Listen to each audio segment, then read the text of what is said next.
Having had the pleasure, if that's the right word, of visiting a number of creationist Facebook pages, I have on several occasions witnessed the argument that atheists are cowards, they are afraid to face God. Is that so? Okay, let's look at it another way. Imagine you are living in a country ruled by a dictator. This dictator will torture you for eternity if you do not give praise to him and spend your life serving only him. Over the years, this dictator has been responsible for several inhuman atrocities, including sending his army to destroy other countries, commanding they murder everybody, including innocent babies. Most people bow down to this dictator, because, if you do, he will let you live in his palace later on. They make excuses for the dictator's actions, saying they were necessary and he was doing it for the good of everybody. However, there are some people who look to that dictator and see him for what he is, evil. These people refuse to give praise to him.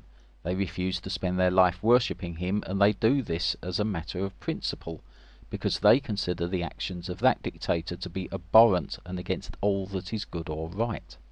These people do so in full knowledge that when the dictator finds out, he will torture them. They accept that they will never be allowed to experience the splendor of living in the dictator's palace. Instead, they will suffer horrors the human mind cannot begin to comprehend. So, who are the cowards? Is it the people who refuse to acknowledge a dictator who imposes draconian rules such as worship me or suffer, who has been responsible for atrocities and has clearly shown himself capable of extreme evils? Or is it those who blindly worship that dictator, excusing his actions to avoid being condemned to torture and in hopes of getting into his palace? I would argue that those who blindly worship the dictator are the cowards in this example. They eschew condemning the dictator's malicious activities for their own personal gain later. If we now apply the same to God, I would say the argument stands. God demands we accept him. Failure to do so results in a nice spot of barbecuing with Beelzebub. A read-through of the Old Testament will find many examples of God demanding his people carry out wholesale slaughter of those not worshipping him, including infants and, oddly, even their animals. Other times God does the dirty work himself, destroying the entire population of the earth by leaving the bath running, or wiping out entire cities for being corrupt and depraved, and then looking on as the only survivors engage in a spot of drunken incest. Christians, especially the literalist fundamental brigade, seem all too happy to explain away these actions as necessary. Their God can do no wrong, he is above reproach. Speaking as an atheist, I find it far easier to believe that God does not exist, and this is partly because the Bible makes him out to be so unremittingly malevolent throughout much of the Old Testament that I cannot reconcile that with the pretense of a loving, benevolent deity who cares for us all.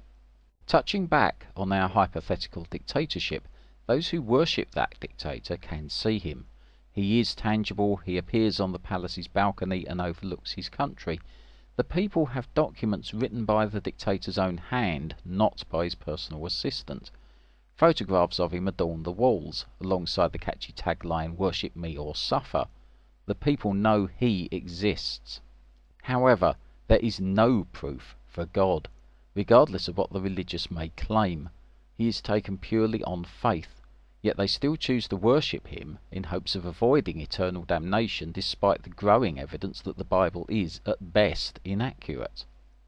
Why worship something on faith, when that something, if it even exists, is far from loving, caring, or benevolent, and has demanded evils that would shock even Satan? The only reason is self-gain, that hope of eternity in God's palace. Never mind what God's done to others, as long as you have a nice comfy seat by the harpist. If everything science tells us about the creation of the universe and of evolution was wrong, even if the Bible were completely true, I would still refuse to worship a God capable of the atrocities attributed to him. I would rather face eternity as Satan's bitch than spend 5 minutes in the presence of somebody capable of demanding a baby's brains be dashed out on a rock for their parents to see. Does that make me a coward, or does that make me principled?